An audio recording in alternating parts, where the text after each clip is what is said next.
Are we ready to start? It is 9 o'clock. Let's call this meeting to order.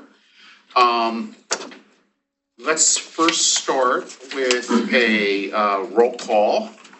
Commissioner Leipold. Here. Commissioner Caruso. Present. Commissioner Purcell. Present. Commissioner Hill-Wilson. Present. Commissioner Reddycliffe. Here. And Commissioner McKee-Vassallo. And I am present. So we have a full commission here today. Pursuant to the requirements of the Sunshine Act, the holding of an executive session must be announced at the public meeting immediately prior to said executive session or at the next meeting thereafter. An executive meeting will be held today, June 18, 2024, immediately following the session to review matters that are by statute confidential, including the review of completed investigations for the purpose of issuing final adjudications, the review and consideration of an application for 90-day extension of investigation filed by the Investigative Division, and administrative matters. And with that, has everybody had a chance to review the April 9th, 2024 meeting minutes? Any additions, amendments, corrections? If not, may I have a motion to approve those minutes? So moved. And a second? Second. All in favor? Aye. Any? I will abstain. Okay. And And you? Commissioner, I would also abstain from the matters from which I was recused. Terrific. All right, let's move along. We have a civil penalty order consent, and Commissioner Caruso, I think you're recused from this one. Can you just put on the record the reason for your recusal? Oh, yes, I will be recusing from this matter as the information came in to the commission while I was still the commission's executive director. Okay, and that's the Robinson consent, and then I think you also are recused from the Woodson default. The Woodson default, that's correct. They both are the same. Okay, and why don't you go out for those two, Commissioner Purcells, you'll present both of those.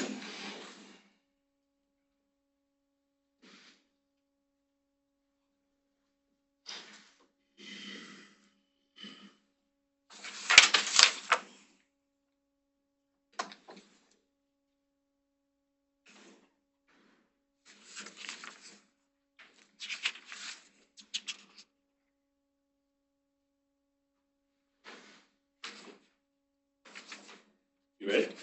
Please proceed. There is one civil penalty case with proposed consent agreement for our consideration. This case involves respondent Lakeisha Robinson, who failed to timely file a statement of financial interest for calendar years 2020 and 2021. The parties have submitted a consent agreement proposing that the commission find that the respondent failed to timely file a statement of financial interest for the years stated and impose a civil penalty that I will detail in my motion. Respondent has agreed to file the delinquent statements. Based upon my review of the facts, I am of the opinion that this consent agreement is a proper disposition of this case. It is my opinion that the commission should impose the civil penalty agreed to by the parties per the consent agreement. It is further my opinion that the commission should order a respondent to file their delinquent statements of financial interest to the extent they have not already done so, and there is nothing of record that would constitute an offense or excuse for noncompliance. Based on my analysis and comments, I would like to make the following motion. Please do so. I move that this commission approve the consent agreement submitted by the parties imposing a $300 civil penalty for failure to timely file statement of financial interest for calendar years 2020 and 2021 as to respondent Lakeisha Robinson. I further move that to the extent the respondent has not already done so, the respondent shall be ordered to pay the recommended civil penalty amount agreed to by the parties per the consent agreement within 6 months of the issuance of the commission's order. That's my motion, Mr. Chairman. Do we have a second? Second. Any questions or comments? Hearing none, all in favor? Aye. Aye. Any opposed? Motion carries. Should we move to the default case that's assigned to you, Yes, Commissioner Parcells? I have one civil penalty default case for the commission. In this case, respondent Amelia Woodson failed to file statements of financial interest for calendar years 2020, 2021. The respondent did not take action or respond to the civil penalty proceedings. Following review, it is my opinion that as to respondent Woodson, the commission should levy a maximum civil penalty of $500 for the two delinquent statements of financial interest. It is my opinion that the commission should also order the respondent to file her delinquent statements of financial interest for calendar year 2020 and 2021, and there is nothing of record that would constitute a defense or excuse for her noncompliance. Based on my comments and analysis, I would like to make the following motion. Please do. I move that this commission levy a maximum civil penalty in the total amount of $500 against respondent Amelia Woodson for failing to file statements of financial interest for calendar years 2020, 2021. Further, the respondent shall be ordered to file complete and accurate statements of financial interest for calendar years 2020, 2021 within 30 days of the issuance of the commission's order. That's my motion. Do we have a second? I second.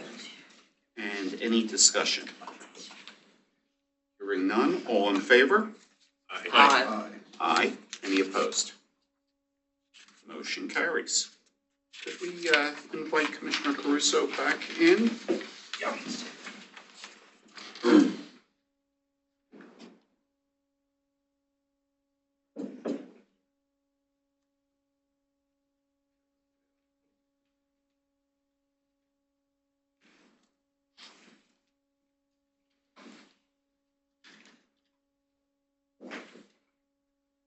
Not only are we inviting you back in, Commissioner Caruso, but I believe by my count, we have 8 civil penalty order defaults that you will present to us in total. Thank you, Mr. Chairman. 8 civil penalty default cases are now before the commission for decision. The respondents involved in these cases will be identified individually in the motion I will be making with regard to these cases. These respondents failed to file statements of financial interest for the calendar years that I will detail in my motion. Respondents did not take any action or respond to the civil penalty proceedings. Following review, it is my opinion that as to each respondent, the commission should levy a maximum civil penalty for each delinquent statement of financial interest. It is my opinion that the commission should also order these respondents to file their delinquent statements of financial interest. There is nothing of record that would constitute a defense or excuse for their noncompliance. Based upon my analysis and comments, I would like to make the following motion. Please do. I move that this commission levy maximum civil penalties against the respondents in the following 8 civil penalty default cases as follows. For the cases involving respondents Andrea Osage, Ashili Randolph, Hope Gaines, Hilla Ingram, Terrence Crumbly, and Michael Dunn, I move that this commission levy a maximum civil penalty in the amount of $250 against each respondent for failing to file a statement of financial interest for either calendar year 2021 or 2022. In addition, I move that this commission levy maximum civil penalties against respondent Michelle Mattis in the total amount of $500 for failing to file statements of financial interest for the calendar years 2019 and 2020. Lastly, I move that this commission levy maximum civil penalties against respondent Dale Shawley Jr. in the total amount of $750 for failing to file a statement of financial interest for calendar years 2019, 2020, and 2021. Further, all respondents shall be ordered to file complete and accurate statements of financial interest for the years stated within 30 days of issuance of the commission's orders. That is my motion. Do we have a second? Second. Any questions, comments? Only thing I'd like to comment, just looking at Dale Shawley Jr., a zoning hearing board member and civil service commission member for the borough of Denora. 3 straight years in an area where there is incredible discretion with the type of matters that come before those type of boards. I'm just wondering if there is anything we can do to make sure other public officials in that borough are aware of that failure and this order that I presume in a minute will be entered. Certainly, yeah, we can reach out and offer training, offer additional information, as we've been doing when we've been seeing pockets where there's issues with non-filers.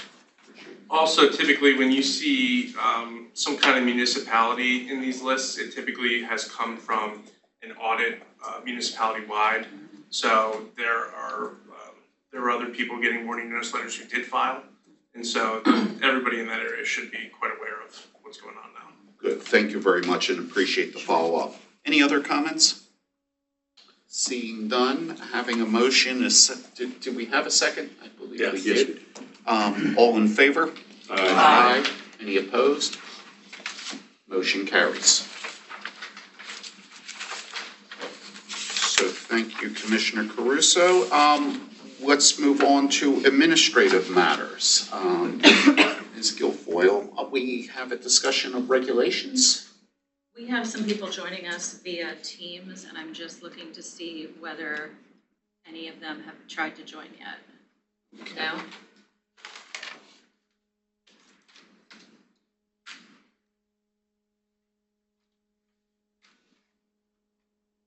Were these folks that we're going to join to talk about our regulatory process? Correct. We have Leanne Davis from the Pittsburgh Ethics Hearing Board and Jordana Greenwald from the City of Philadelphia Board of Ethics that were interested in joining us. So I set up the Teams meeting for them to join if they wanted to.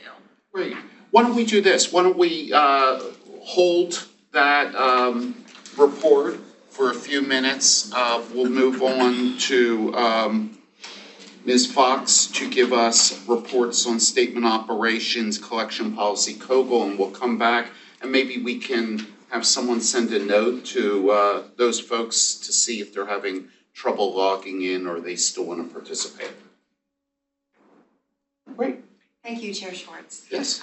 So I've included, along with the meeting materials, a statement of operations, just outlining some of the highlights of the administrative work that we've been doing at the Commission. As you can see, we're in good shape for our fiscal year 2023 remaining funds. We're anticipated to have somewhere in the range of $240,000 left over that we would certainly seek waiver approval for those funds to use in the subsequent calendar year for. We have some different ideas of things we'd like to use that for, but operational improvements, maybe even potentially upgrading some of our vehicles. Right now we have front-wheel drive cars, and I'd like to upgrade and get four-wheel drive cars for our investigators who are out on the road, sometimes in bad weather. So we have some ideas of how we'd like to use some of those funds, but we're definitely in good shape for the rest of the fiscal year financially. I want to mention that we had received a waiver approval for unused funds for the past 2 fiscal years, and we have depleted all of those funds. So we get down to the penny with them, and that's really the credit of our administrative staff for doing that. We also have a continuing appropriation fund with a balance of about $175,000 that has been in place for a number of years thanks to my predecessor's work, and we're keeping that in case of an unforeseen need. So we're planning to hang on to that. Moving on, an update on our requested appropriation. Myself, Commissioner Redcliffe and Commissioner Parcells have had a number of meetings with individuals at the General Assembly, both the leadership and their staff, as well as appropriations leadership and their staff, just to justify why we're asking for the budget amounts that we've been requesting. In my opinion, those meetings have been entirely positive, and we've been told that there's a lot of support for the amount that we're requesting for next year. We don't ask for more than what we need. We're very careful with the funds that we're requesting. About 90% of the money that of our budget is used up with personnel costs. And we run the entire operations on just over about $350,000 a year. So we really do run quite a tight ship here. And I think that the people who we've been going to and asking for our budget amounts, and when they hear that, I do think that they're grateful for our fiscal responsibility. So we'll keep you updated as things move. I think in the next few weeks it's going to get interesting, but I'll keep you guys all in the loop about where we stand with our next year's appropriation. I wanted to feature a little bit about our training. We've been really trying to increase the amount of training that we've been doing. We've changed the format for some of the training.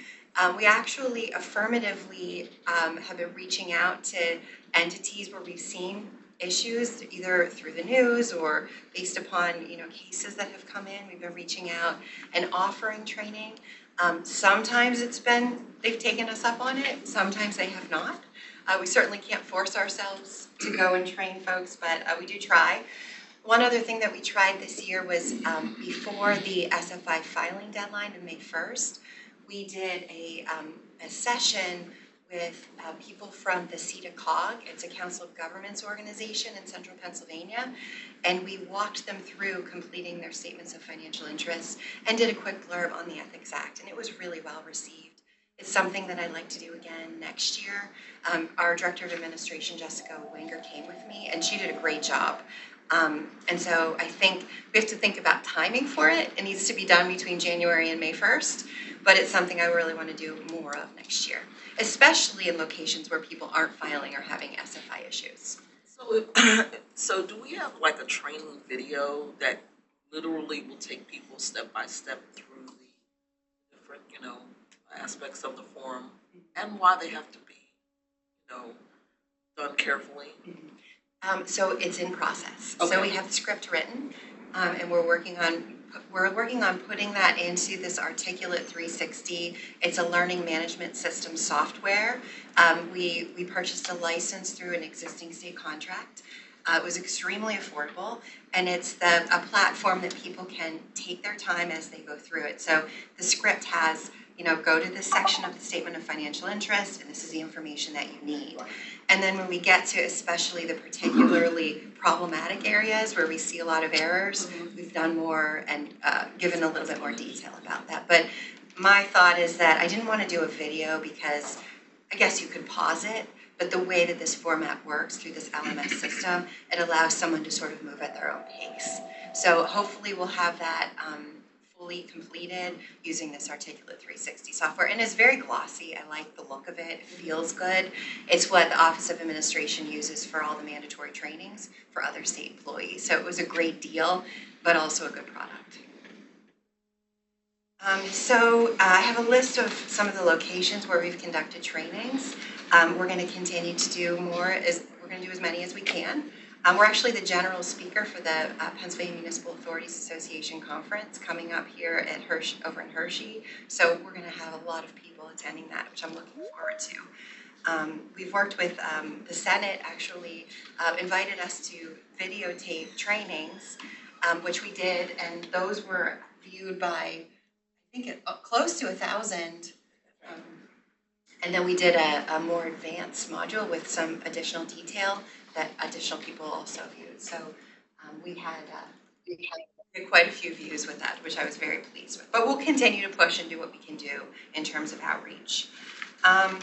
For our advisory opinions, so far this year we've issued 43, which is good. I think we're a little ahead of where we were in prior years. And then finally, I wanted to provide a staffing update. We are currently down one staff member. When we're at full complement, we have 21. We are down one special investigator. We have been conducting interviews for that open special investigator position. Didn't get as many resumes in as in past go-rounds, but I'm really pleased with the quality of the candidates. So hoping to fill that position relatively soon. So we'll keep you updated on that. Any questions about operations? Thank you.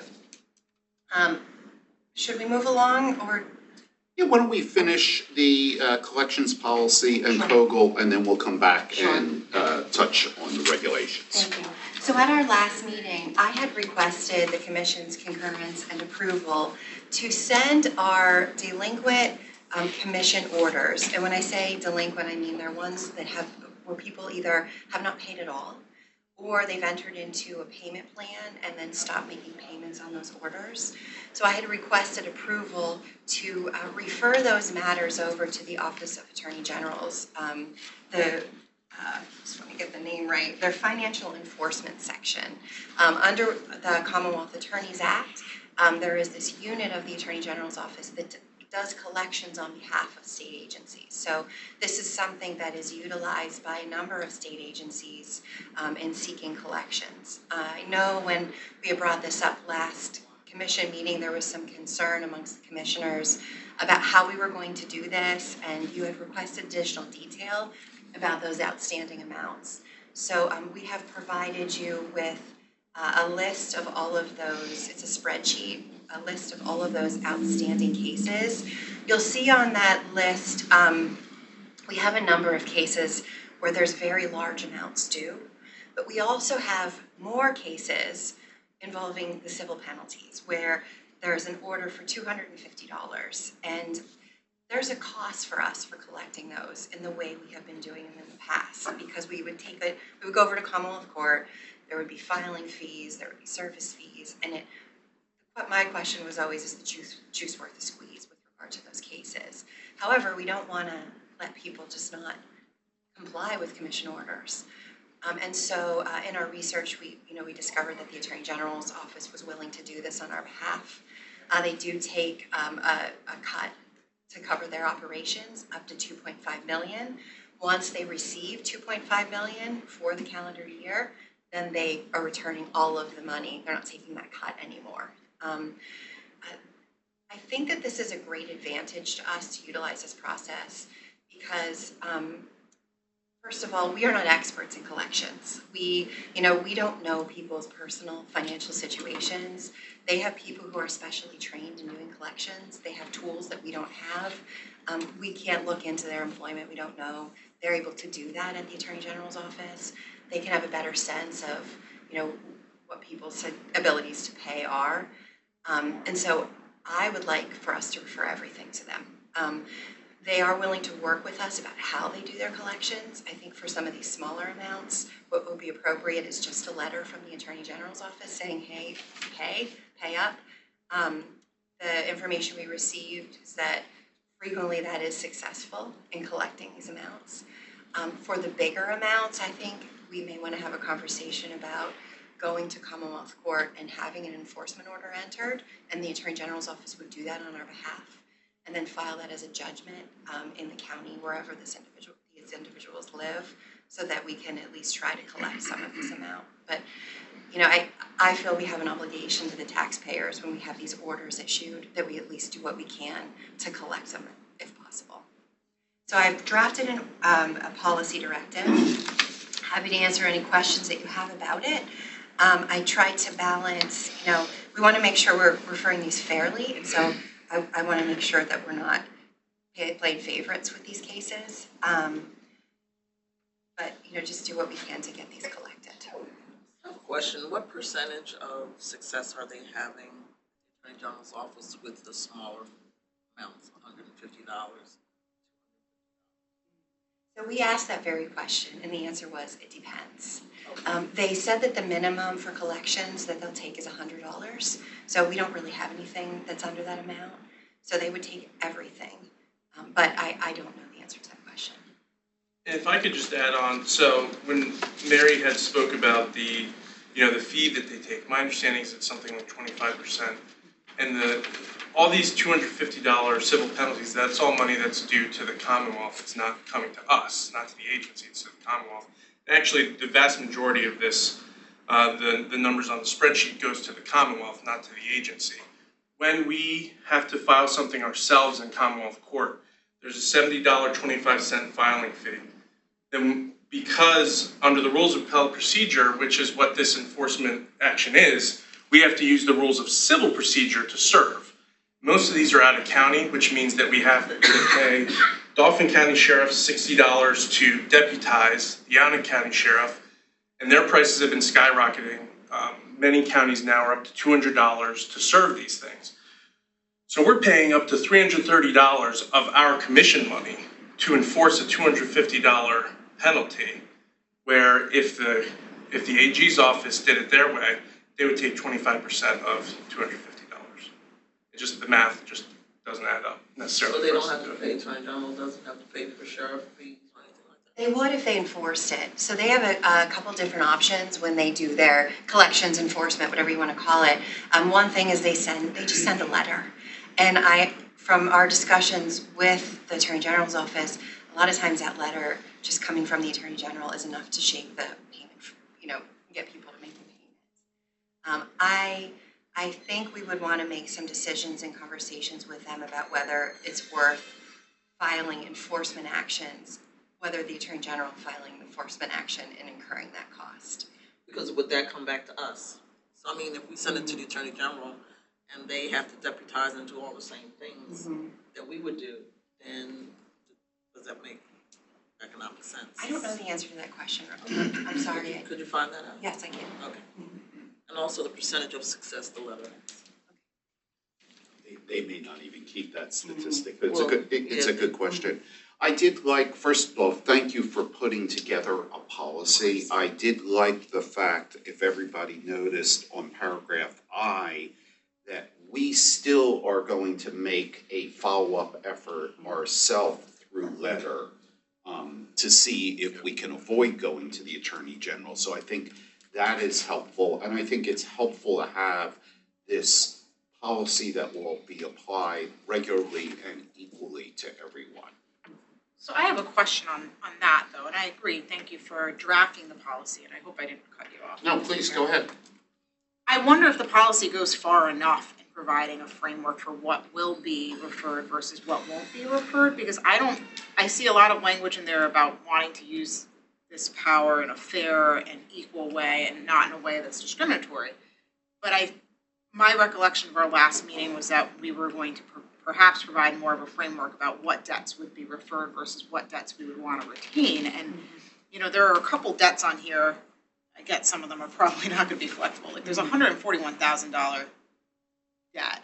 That one may have an issue, but just by way of example, I don't see the $200, $300 filing fee there being an impediment to that debt. And if that money it's not a civil default, would that money then come back to us at the commission, or would that go to the Commonwealth? Okay, so there's really no downside to us losing 25% of that to the AG's office, or is there? Because Yeah, we don't see a downside in losing any of this money to the Attorney General's office. It's like all of our money comes out of the general fund. And this money, even with the 25% that they're collecting, is still going to the Commonwealth. So it doesn't hurt us at all, this 25% loss. Does that answer your question? yeah, so I guess the question is then, does the policy need to say after a certain number of days we will refer? Or I don't see in the policy any directive as to what goes and what doesn't go. And that's my concern, because when there's discretion there, it can be utilized in a way that's unfair. And I don't like that aspect of it, no matter what our intents are. I want to refer everything there, Okay. everything. From the date the order is entered. No, so there's a section in here Which that is provides, I. the one that Chair Schwartz referenced. I would like to provide everyone 30 days and give them notice that if they don't do something, either contact us, enter into a payment plan, do something, then we will refer it to the Attorney General's office for collections. I feel that we need to be doing here what we're good at, which is doing our investigations team, doing our investigations, doing our education, doing all the pieces that we're directly tasked with under the Ethics Act and Lobbying Disclosure Law. I would like to outsource all of these collections activities to the people who do it professionally, because we can do it, but it's going to take us longer, and I don't think we're going to have the same success rate. And frankly, I don't think that we're going to have the information that allows us to make decisions fairly regarding payment plans, regarding ability to pay, only because we don't have access to those tools that the Attorney General's office has access to. I still think that, we need to take a look at some, in my opinion, some measure of what should be referred out. So a bill that's due from 2009, I don't know. At a certain point, even collection companies write off debts. And I'm not saying we should write it off. I think after 14 years, not likely we're going to, if that person's still alive. But isn't that a decision that would be made by the Attorney General? They would send a letter, so presumably these people have gotten letters on State Ethics Commission letterhead, done nothing. They now get a letter from the Attorney General. That may spur someone into a discussion, it may not. But my point is, I don't think that should be the Attorney General's decision. I think that should be our decision. Well, it's not going to be exclusive, so if they decide that they're, like, Attorney General's not gonna do anything with it, we can still do something with it then. It doesn't just disappear after it goes to the Attorney And General. all I'm suggesting is that our agency, our commission rather, be the one that makes collection decisions, not the Attorney General. I mean, I'm just saying, for example, after 14 years, should we have a thought about what we're referring? Why wouldn't we try to have the Attorney General send a letter for that 14-year-old, remind them that they owe it from 14 years ago, and if they say no, and the Attorney General then says we're not gonna be able to do anything, as Mr. Frankenberger said, we retain the right, if the commission believes, well, the Attorney General is not doing enough. But if we send everything, Yep. then it no longer is our decision. Well, wouldn't we have the ability, if the Attorney General did not file an enforcement action, would we, and I hear you saying we don't have the expertise and we don't really want to, but if in the future we had an Attorney General's office who was not willing to move forward, we would have the ability, as we always had under the statute and as this policy seems to reserve in Section H, to move forward on our own. Yes.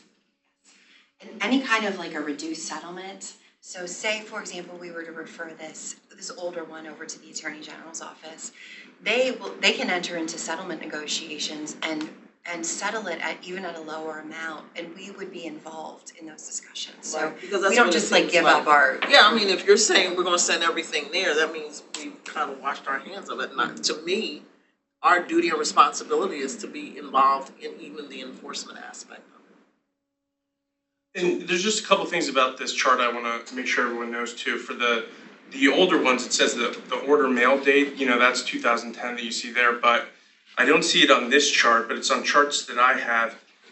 That's not the last time that they ever contacted us. We've been receiving payments and, some of these, we haven't received a payment in a year type thing. So it's only a year that we haven't had contact with them, not 14 years. 14, yeah, because I was like, Yeah, so that's, I understand that, hey, you haven't had contact with these people for 14 years, now you're trying, but it's much less than that. Should we I'm sorry, did you want to say something? But at the end of the day, 2 years, 5 years, 10 years, if the person, if the entity simply says, I'm not gonna pay, I'm just going to ignore everything that I get from this commission, from the Attorney General's office, nothing happens. Well, our options at that point would be, they would file a judgment at the county court, and it would be a judgment against, if they wanted to buy a house or whatever, it would be on file. I guess they could execute on the judgment. They could execute on the judgment, and they could look for assets, sell the assets in order to collect on the judgment. Well, so I'm looking at one for over $20,000 for a local official in Indiana County, and I'm thinking, good grief, that too was 14 years ago, and that's a lot of money, It is. and nothing has happened. Well, is it the second line? Because nothing has happened since 11/17/2022. If you're looking at the second line, if you scroll over. She made regular payments for years. Right. So the last payment was 11/17. That's, I think, what Oh, I see. Mr. Frankenberger was saying, was that it It's not like they haven't been in contact with us for the 14 years. But are they paying like $5 a month or? Yeah, what are they paying? No, if we have payment plans, so we have payment plans with many individuals.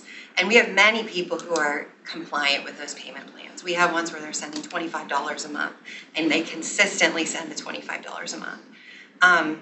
We're only talking about ones. The way I have it defined in the policy, we're only talking about the delinquent orders. And I have that defined as an order requiring the payment of restitution. So this is after you guys have already issued an order requiring someone to pay, or a penalty in which payment has not been made either as required by the order. That's people who just ignore it. Or as required by a written payment plan approved by the commission as part of its order or agreed to in writing by the investigative division. So it's only when people just completely stop, either communicating, paying. If someone's on a payment plan, I think the best situation is to keep them on the payment plan, especially the people that are trying to do the right thing and make those regular payments. Certainly would not refer those.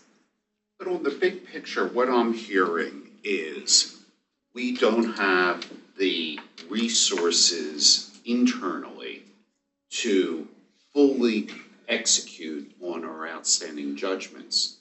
The Attorney General's office does. And the proposal is setting up a policy that does outsource the collection. But if there is no compliance initially or payment plan that has been entered in. And it seems like that does raise kind of the fairness issue. Now, the only question I have is, in light of Commissioner McKee-Vassallo's point, should we add to this policy even more specifically that after, following up on Section I, after 30 days from the follow-up notice, should we have the matter will be or shall be referred to the Attorney General just to take out any ambiguity there? Does that make sense does it make sense from the staff standpoint that can be practically and complied with? And does that also address any concerns we have about whether or not some will go and some won't go, and we want to be consistent? From a staff perspective, I'm on board with that. It's a very easy process. They have an online platform that you go in to enter it. I do. In the letter that you send to them, are you going to inform them that if they don't comply, it's going to the Attorney General's office? Yes, we can do Or that. that it may go.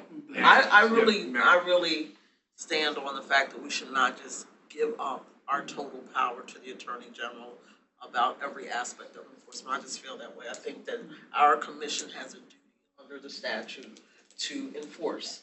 And so that shouldn't be outsourced.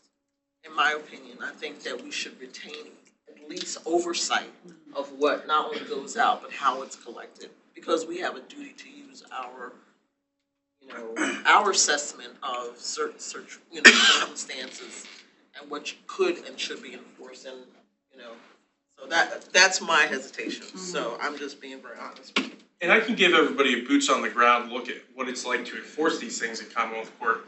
For the $250 things, it's changed dramatically since COVID. Going into Commonwealth Court before, it was mostly, all right, you have the order, they've been served with the order, they haven't appealed the order they've been served with today. All right, we're gonna enforce the order, and then we move to contempt proceedings if they don't apply with that. Since COVID, the Commonwealth Court has done a number of different things, some of which we've had to litigate.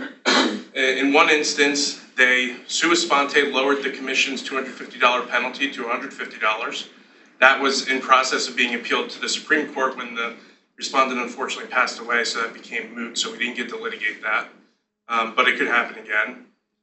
The Commonwealth Court has also sua sponte decided that somebody wasn't actually a public official, that the commission had found that they were.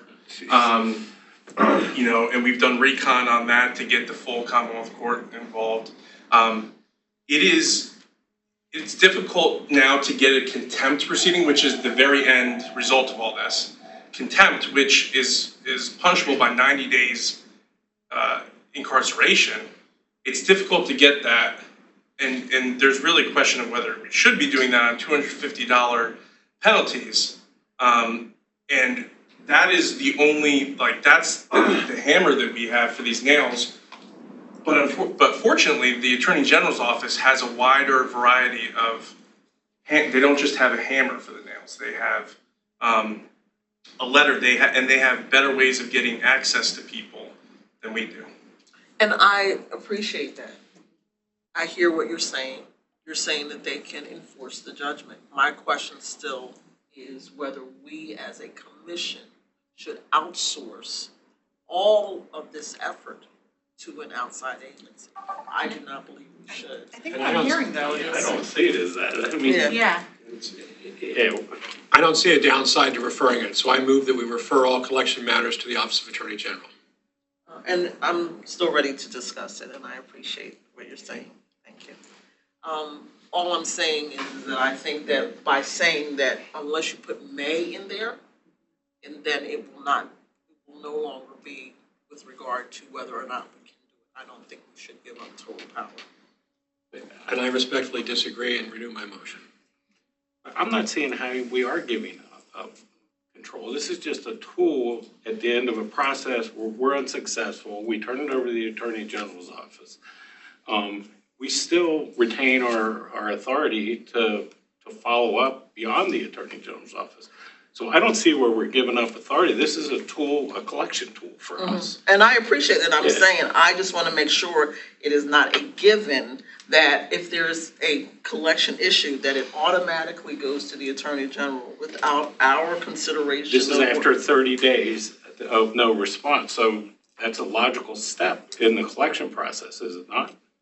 I know that when I'm serving people, for example, sometimes it takes me longer than 30 days, and it may take longer than 30 days because the person has moved, the person has married, there may be something that occurs that, for example, a sheriff may have to follow up. So you want the commission to retain discretion in that? Exactly. That's all I'm saying. I don't think we should automatically just say, give it to the Attorney General, and we never have to look at it again, and we never have to deal with it again.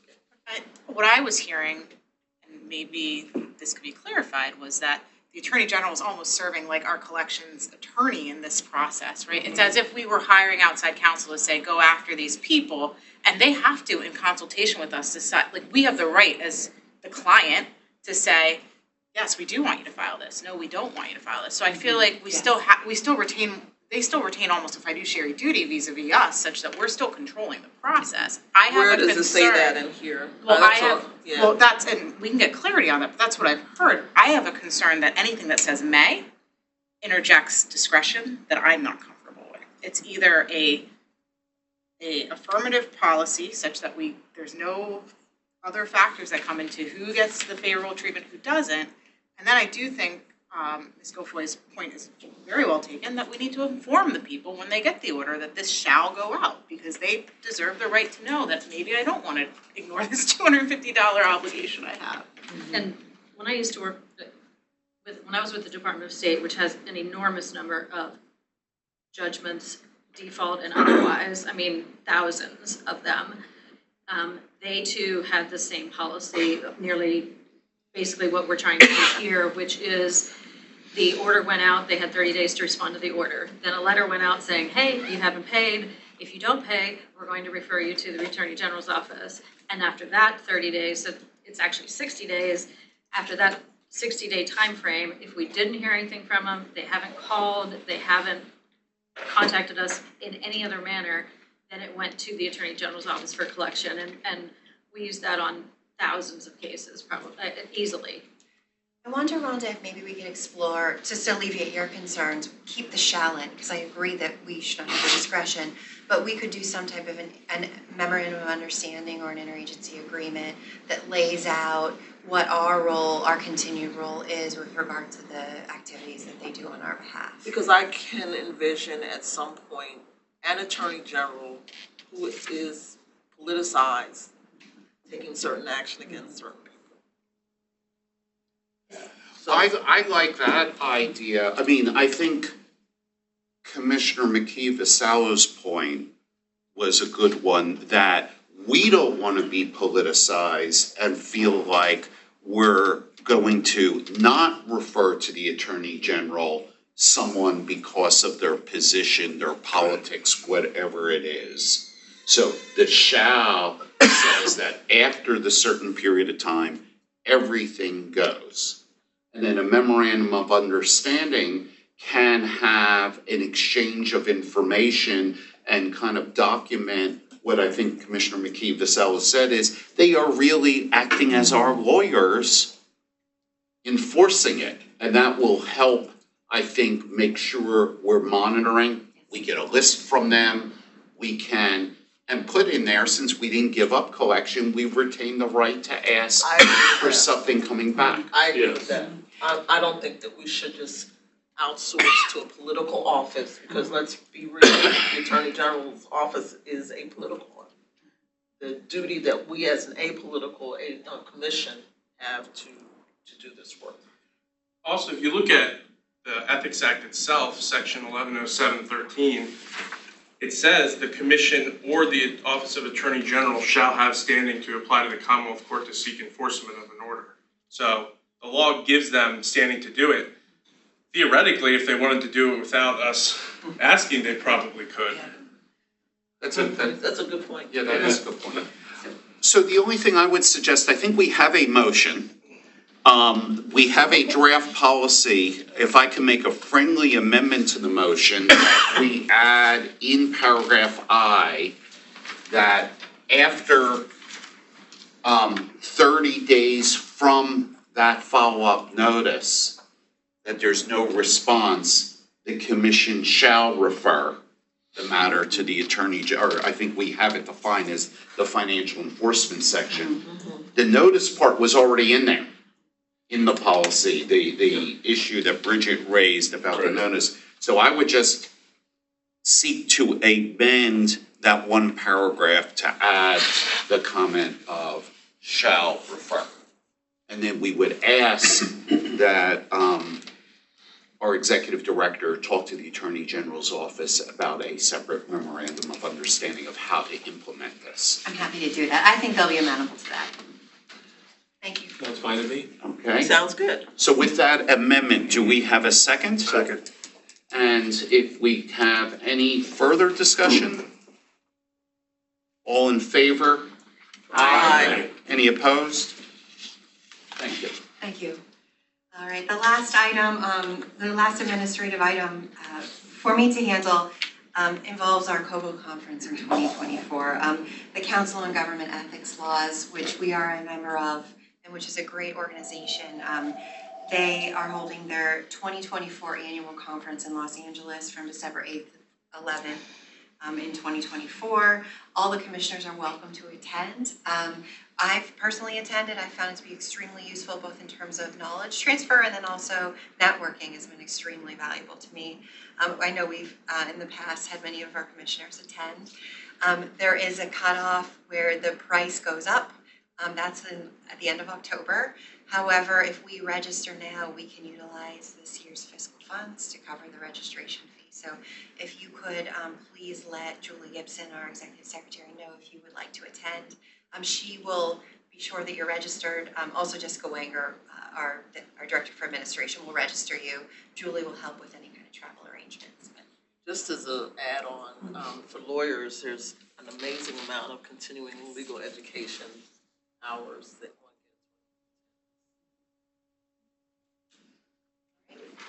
gets. Thank you. So I know we have some guests online. I see some faces in the crowd. I think this is probably all to comment on our regulatory discussion and update. So if I can turn this over first to you, Bridget, to present where we are. And certainly we're interested in hearing input from anyone in the audience or online with us today. Thank you. As most of you are aware, the Regulations Subcommittee, which consists of Chair Schwartz, Commissioner Caruso, myself, Ms. Fox, Mr. Frankenberger, and Ms. Lehman, I think that's everyone, and Mr. Harder, who is not here today. we have been meeting on a regular basis, and when I say regular, we were meeting every Friday. We met for generally an hour, sometimes it bleeded into the next hour, but we went through each chapter of the regulations and discussed changes that we would like to see implemented to the extent that we could. We have discovered, and I have discovered, I should say, that many of the things that I would like to change, I'm sort of handcuffed in being able to do so because it's also in the act. So there's a lot of things that we discussed that we really want to change, but we can't. I've been keeping track of all of the suggested changes. When we were meeting and discussing this, there were several topics that we thought should be discussed by the entire commission. This is a very short list of things that we thought should be discussed by everyone and that we should invite public input as well. And this by no means is an exhaustive list of the things that we've been working on. I probably have 50 to 60 pages of things that we have been working on and want to change and are going to try to change. But these were the ones that, after discussing them and going around for a little bit, we thought really should come here for discussion and public input.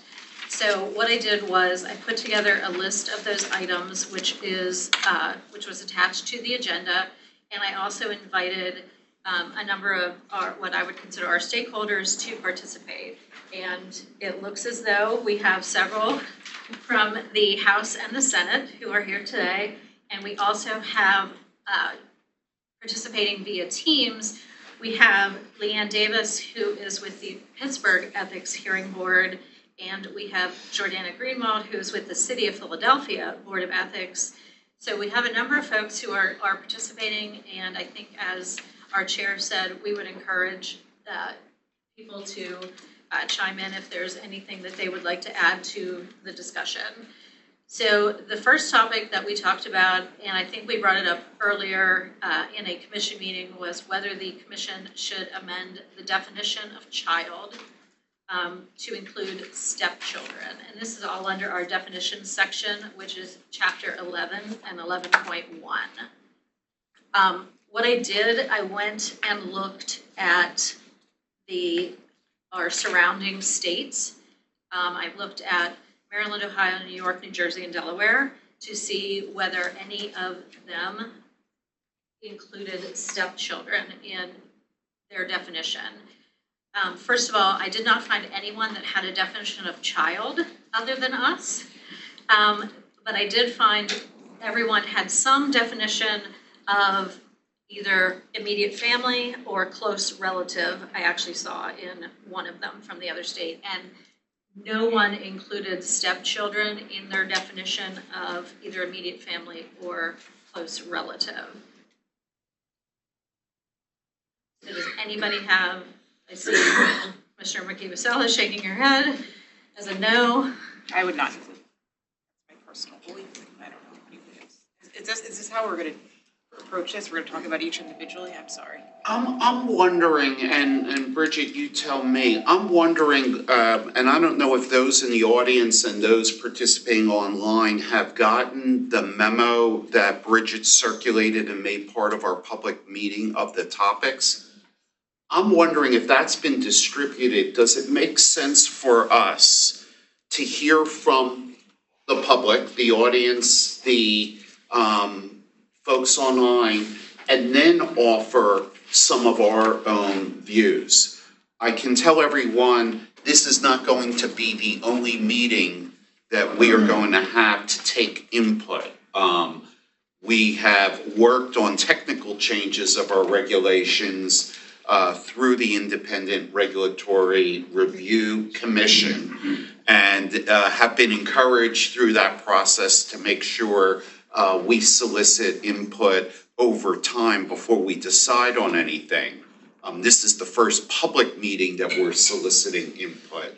So my thought would be, subject to everybody else on the commission, let's hear from anyone with whatever topics they want to talk about, and then let's offer our own views in this public session of what you think is important. Doesn't necessarily have to be exclusive.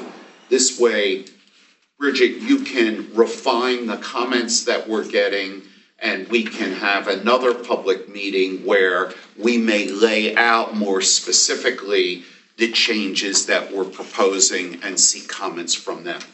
Does that make sense to the commissioners? Seeing consensus, why don't we start with someone in the room if they'd like to talk, and then we will take someone who's participating virtually. And we certainly appreciate everybody waiting till the end of the meeting to offer our view. So if you could just introduce yourself. Absolutely. I'm Crystal Clark. I'm General Counsel to the Senate Republican Caucus. And as is always the case with the 4 caucus councils, I've been nominated to come up and say hello to you. We appreciate the opportunity to come in and chat with you about these proposals. I will say we had a brief conversation before we came in today, and we were interested in hearing from you all, because I think a lot of what our response might be is going to be dependent on which way you all think you're going to go, right? I mean, obviously, we're always concerned with making sure that anything that you do regulatorily, is consistent with the act, so that we can retain our legislative authority, since we did pass the act, of course. And so, that would be our first and foremost, review of anything you all decided to do. Otherwise, I'll say for my own sake, looking at the kinds of things that are on your attorney's list, I like a lot of the discretion that a lack of certain definitions have for you. De minimis, for instance, I know we all have difficulty with defining what de minimis is, but I like that can be context specific depending on the facts and circumstances that you have in a particular case. So, I'd encourage you to still, act in a way from a regulatory standpoint that allows you to keep that discretion that you already have on a lot of these issues. So. Any other specific, and I will welcome you to come back up if commissioners make comment. We do want your reaction to kind of others' ideas and what direction we're leaning. And sitting here right now, we don't know what direction we're leaning. We know what topics we've identified. I will say that your team, from an administrative perspective, has always been really great in terms of reaching out to us in the caucuses as they're working through some of these issues to get our input early and frankly often, and we really appreciate that. No, and we do appreciate the comments from all the caucuses, and I think we all take our view that yes, the act which has been passed sets the boundaries. As you probably know from some of the technical changes, we also want to update the implementation to make it easier, technologically appropriate, and then we have had some tough cases where having a little bit more of an understanding of where the boundaries are may be helpful for both the public officials impacted by the act and our regulation and how we conduct our hearings. So we appreciate kind of the case context, which is always very important, and I think everybody sees from the contested cases that come before us. I think we really try hard to understand the activity in the context of the facts of a specific case. We absolutely see that, so thank you. Okay, anybody on virtually, Ms. Davis or Ms. Greenwald, we appreciate you participating from Philadelphia and Pittsburgh. And now that we have this new technology, we certainly welcome your participation in any of our meetings virtually. Anything that you'd like to comment on before we discuss commissioners' thoughts? Ms. Davis? Just unmute. You're muted. Hi, can you hear me now? We can. Yes, Morning. great. Hello. Thank you all for your service.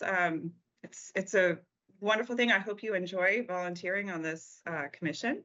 I definitely enjoy reading all of your opinions and enforcement orders. It's great to have you as a resource. So my name's Leanne Davis. I am the executive director of the City of Pittsburgh's Ethics Hearing Board. I have about 20 years of administrative agency experience. I definitely appreciate the comments earlier about enforcement and collection. And if for the folks there in the legislature in the room, the wish list is to have changed the law on garnishment to allow agency fines to be collected that way. It'd be a very easy solution, save the taxpayers a lot of money that way. I do have a few comments. Do you want me just to talk about the first one or everything at once? I have about 5 comments here if I can get my screen up. Sorry, here it is. I think we're happy to hear each of those, and then we'll all give our reaction, and happy to have you listen, and happy to have any follow-up that anyone who's come out today after they hear our comments, they can react to. So maybe correcting us if we're off base on our thoughts. So please go ahead. Ouch. Okay.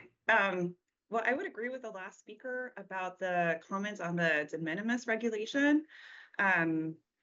I think, one of the things I try to impress on the folks when I do my trainings is that your law has to apply to everyone across the whole state, to these little boroughs, to the city of Philadelphia. And so it's really good when you have sort of these general guidelines that can be interpreted and analyzed, like the definition of public official or public employee, have those apply differently. And so having that broad definition of de minimis, I think, is useful.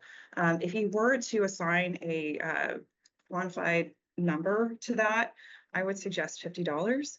I think the rationale for that is that consistently across all national, across the nation for different governmental ethics agencies, there's usually an exception that permits people to receive like a plaque or a framed recognition. And so that's where I would attribute the cost of what would be permitted.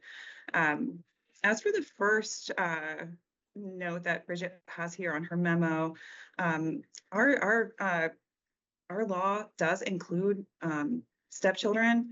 It does also include in-laws. We have that within our definition of a direct family. I'm looking to update this legislation on our end to also include, from your own guidance, those who share household expenses. You had a really great case where somebody was dating someone. It was a girlfriend, so that wouldn't fall under spouse or anything like that. But then that girlfriend ended up moving in and paying for the son's educational and car expenses. So I think from that precedent that you have, I would also include those who share household expenses within an updated definition for family. I'm really excited to see what you have to say about the private pecuniary benefit.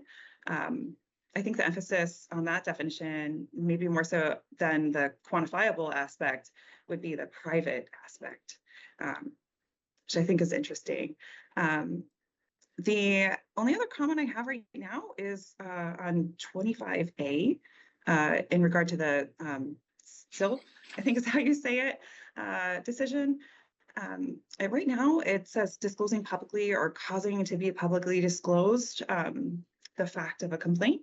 I would recommend updating that to say disclosing publicly or causing to be publicly disclosed details of a commission investigation which are required to be conducted confidentially and then you can cite your legal requirements that you have to have confidential investigations under Rule 21 and elsewhere in your laws. So those are my little comments, and if anyone has any questions for me, I'm more than happy to chat about that. My contact information, the easiest way to reach me is just to say ethics@pittsburghpa.gov, and our city has an H at the end of it, so. Thank you. Thank you, Ms. Davis. Any comments or anybody want to react, or should we hear some other input before we go? I think we should hear some more input. Okay. Ms. Greenwald, would you like to add anything to the discussion? I would. Thank you so much, Chair. And I appreciate the opportunity to participate remotely. I'm I'm general counsel for the City of Philadelphia Board of Ethics. And I'm here speaking not necessarily on behalf of the board as a whole, but certainly on behalf, I think, of staff for the board. So I do want to walk through sort of our initial reaction to the memo that your general counsel circulated. We're excited to be invited to participate in this process. The State Ethics Act, we estimate, covers and affects probably somewhere around 6,000 employees of the City of Philadelphia. So it certainly has a big impact on our practice, even though as the Board of Ethics, we are not the ultimate arbiters of what the law means under the State Act. We are the first point of contact for most folks who are asking questions about conflicts of interest, honoraria, and other ethics issues. So we certainly appreciate the effort to look at these regulations and the drive to do what is possible to improve them within the confines of the legislation. So with that, I think there's a couple of pieces that have already been touched on a little that I will lend my thoughts on. De minimis economic impact is, well, I agree that a dollar amount might be difficult to assess in a way that's equitable and appropriate for all of the folks that are subject to this law. I do think it's worth considering whether there's a way to articulate the sort of impact or proportionality that might be the basis for evaluating whether something is de minimis. And that might help folks in municipalities like ours or in smaller municipalities around the state to get a better handle on what is de minimis and whether that relates to the sort of the economic situation of the recipient, the economic situation of the person who is, giving the thing of value. And I think that might be helpful in just setting out some additional guidelines without being excessively confining. I think it could still retain a lot of flexibility, but give the folks interpreting the law, whether that's us informally or our solicitor's office more formally, some additional guideposts along the way of what the commission envisions as the meaning of de minimis. I'm also very interested in the idea of defining private pecuniary benefit. This really could help us and in assisting with compliance under the conflicts rule. With the way that our city law works, most of the conflicts that fall solely under state law are related to nonprofit board memberships. They come up very frequently, especially with our high-level officials, and I think it could really help us to have a more structured definition of what constitutes a pecuniary benefit versus something that might only have a more speculative benefit.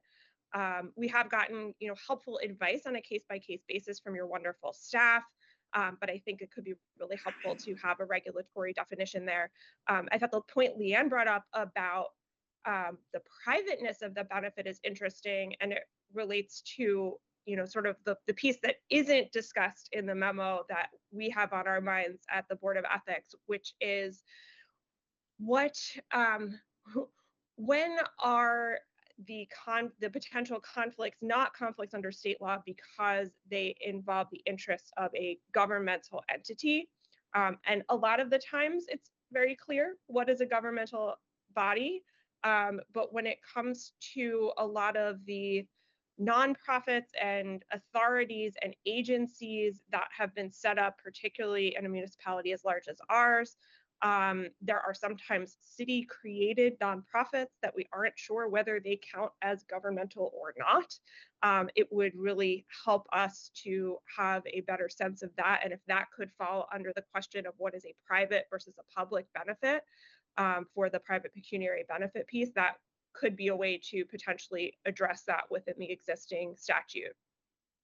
I was not going to address stepchild, but I will add, we also include in-laws in our definition. We do not have a definition of child specifically. we have always treated child as including adopted children. It's my understanding that under state law, adopted children have the same legal standing as a biological child. So I find it interesting that there was a need to define that. But I don't think anyone on our staff has specific, feeling one way or the other about stepchildren. I think I've mentioned, we would love to see some sort of discussion of governmental body in the context of that pecuniary benefit. The other piece that I think we were hoping to see in the regulations, if it's possible, and not to add more to the wonderful list that staff has already put together, is a little bit more on former governmental bodies for the purposes of the post-employment restrictions under state law. And in particular, in a city like Philadelphia, and I'm guessing this is sometimes true in Pittsburgh and in other larger municipalities around the state or at the county level, when you have a more complex org chart, it can leave us with a lot of questions about what the scope is of someone's former governmental body for purposes of the post-employment rule. And I think perhaps, that would be a place where some additional guidance could be really helpful, in the regulatory context. And I will close by noting that staff and I think the board members were pleased to see that there was a discussion of addressing the use of masculine and sometimes masculine first pronouns in the context of the regulation.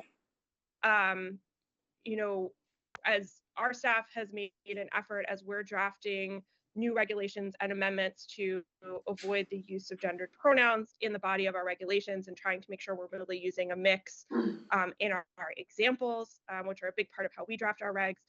And I would, I'm encouraged by the discussion of the potential for some similar efforts. I think that the idea of being a little bit more inclusive with the drafting when we have the opportunity to be is, sort of a no cost way of, improving our interaction with the regulated community. So I'm encouraged by that inclusion in the regulatory agenda.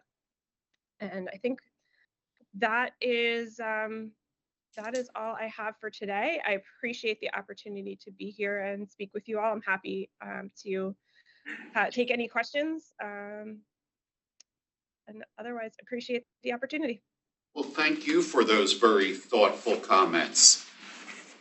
Why don't we, at this point, I think we've covered the guests in attendance and those participating virtually. We ask you to stay around because why don't we just go commissioner by commissioner and just give each of you an opportunity to react to the memo, raise issues. Our audience will hear our initial thinking, and Bridget, obviously, some of the good ideas that have come from here, let's see how do we incorporate in our, proposed changes that we can then circulate to all interested parties before we go forward. Should we go left to right here? Commissioner Leipold, would you like to start? Sure. One suggestion, I think that a break. Can we get a quick break? Of Since I think course. this will be a longer conversation than any of us probably. Of course. apologize. Of course, no, please. Let's stand in recess for 5 minutes.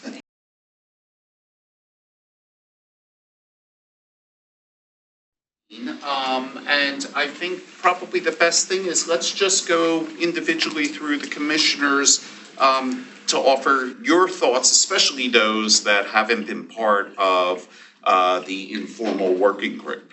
So Commissioner Leipold, my tablet seems to have expired, so I'm going to wing this a little bit. Okay. But my first thought when we were talking about the issue of the children and the expansion of the family members was maybe in lieu of a definition of child, we should have a definition of family that would include some of the different permutations that we now see these days. That's the one principal area that I saw. The other one, having been a former trial lawyer, I kind of like the the standard jury instruction definition of gross negligence because that is the law of the land. And so I think maybe the definition of gross negligence should be amended or revised to conform to the jury instruction. Those are my principal comments. Terrific, thank you. Commissioner Caruso, I know you've been an integral part of the working group, and we really appreciate Commissioner Caruso's perspective as the former executive director and also someone who participated for years in the investigative division. So many of the suggestions about the practical issues have come from Commissioner Caruso. Anything you'd like to add? Just a few things. Thank you, Mr. Chairman.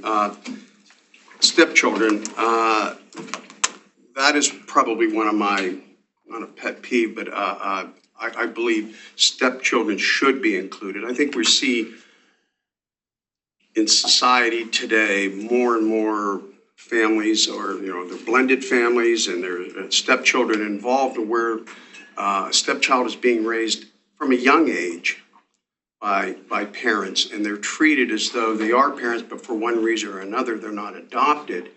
But I can't see a situation as coming from my background as an investigator, where you have a child in a home being raised, and then at some point where they reach, say, their teen years, and they want to get a job, and the public official goes and uses his or her position to get the stepchild a job.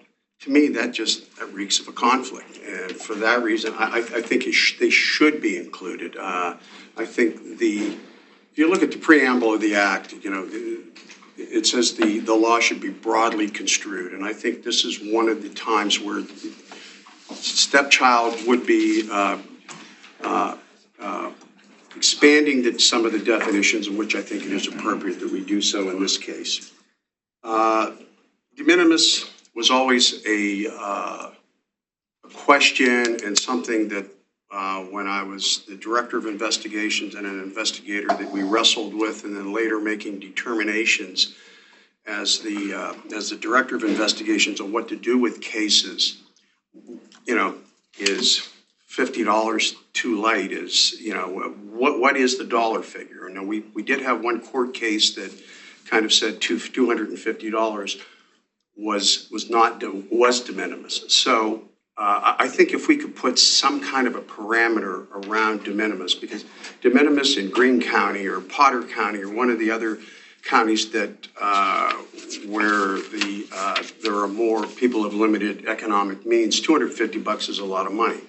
Philly, here, Pittsburgh, maybe $250 isn't a lot of money. So for that reason, I think I like the flexibility it gives the commission, but I think there's some parameters that we should be able to look at, not just come up with a flat dollar figure of saying $500 is de minimis. I just don't think that works with some of the municipalities. And we do get a fair number of complaints. I don't know, maybe it's changed since I left, but a lot of the complaints seem to come not from Philadelphia or Pittsburgh or Harrisburg. They seem to come from the outlying counties.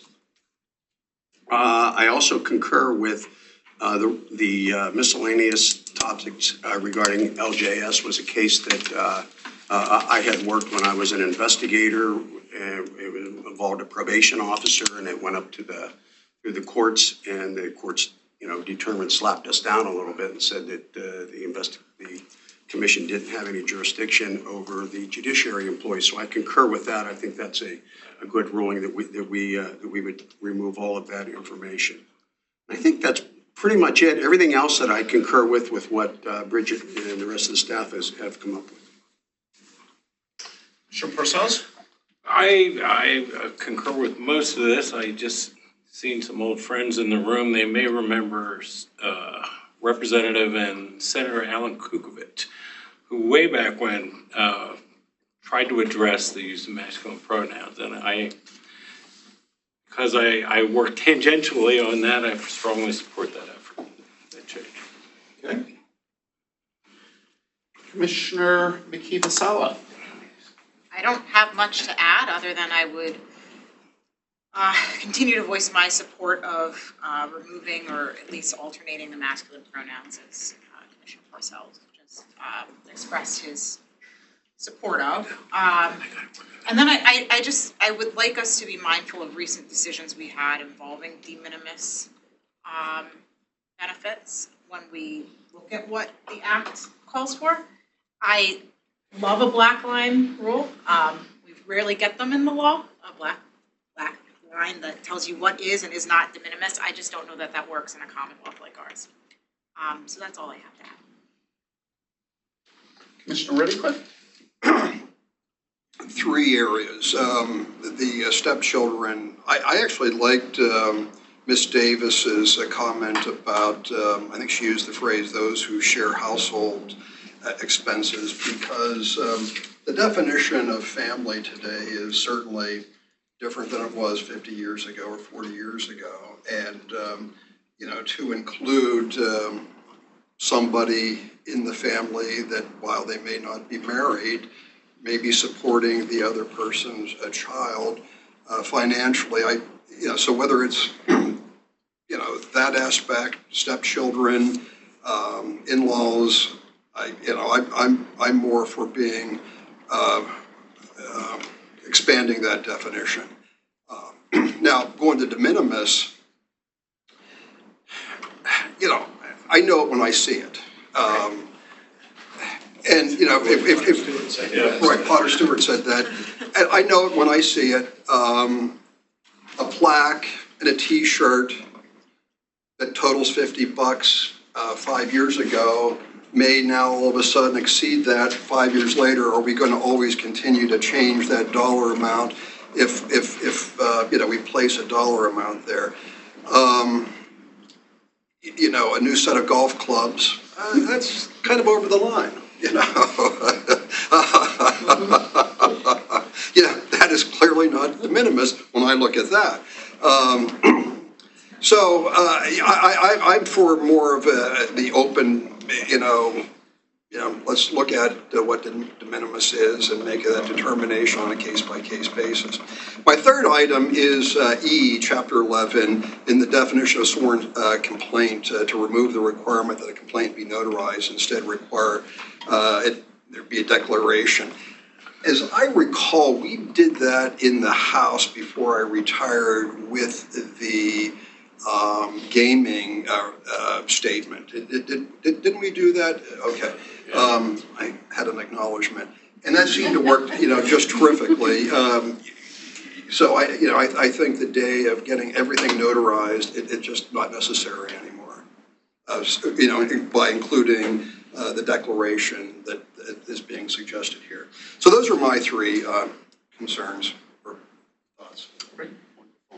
Vice Chair Hill Wilson? I got some thoughts. Please share. So I want to start with Chapter 11, and with regard to child, maybe we can consider something more along the line of financial dependence, because a person in the household could be a grandchild, could be not only a child who, is there because of foster care or long-term. I'm just saying, so I think can be more expansive in that way, looking at family members. And really the issue is whether or not the child or the family member or the financially dependent person is getting financial benefit to that group, right, that family group, or to the government employee, as opposed to, so in that way, I think we should consider dependence, financial dependence as well.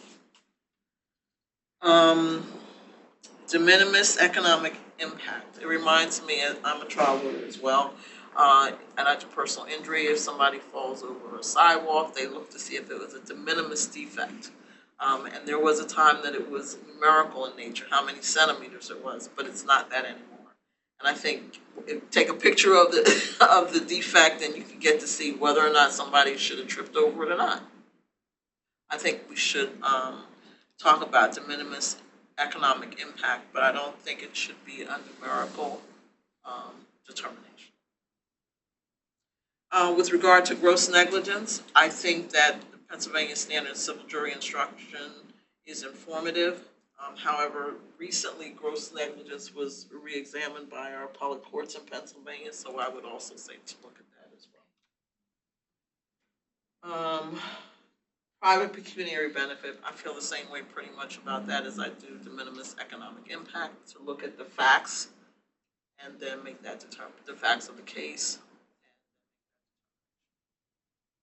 Sworn complaint, I don't think needs to be notarized anymore. Many jurisdictions are now going away from the requirement for a notary. I know recently in New York, for example, did that as well. We're now, and I am barred in New York, where we're going away from being sworn, everything being notarized, to being a sworn statement, an affidavit, if you will, but not requiring notary. There was a question about whether subpoena should be issued by the executive director. And I think we should do that. With regard to the commission meeting minutes complying with Robert's Rules of Order, I agree with that. With regard to masculine pronouns, I think we should be more inclusive and include masculine and feminine, and also consider there may be gender definitions outside of that. There's also finally a reference to the judiciary. This is under miscellaneous topics. The references to the judiciary. And there was a case cited by the Pennsylvania Commonwealth Court with regard to whether the commission's jurisdiction applies to those in the judiciary. I think that we should revisit that. And I don't think that we should just exclude the judiciary from the ambit of that of the act. And if it needs to be challenged.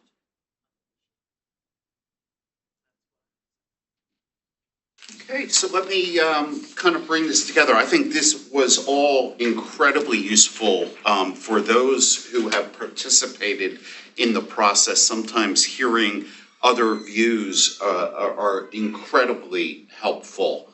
And we would also, especially, let me take the opportunity with our friends from the legislative caucuses here. Some of these things I think are bigger policy issues. And we certainly would not only defer to our role of implementing the statute as given to us, but also look to you for certain legislative fixes. I think the judiciary one's a hard one. We did not appeal a Commonwealth Court decision.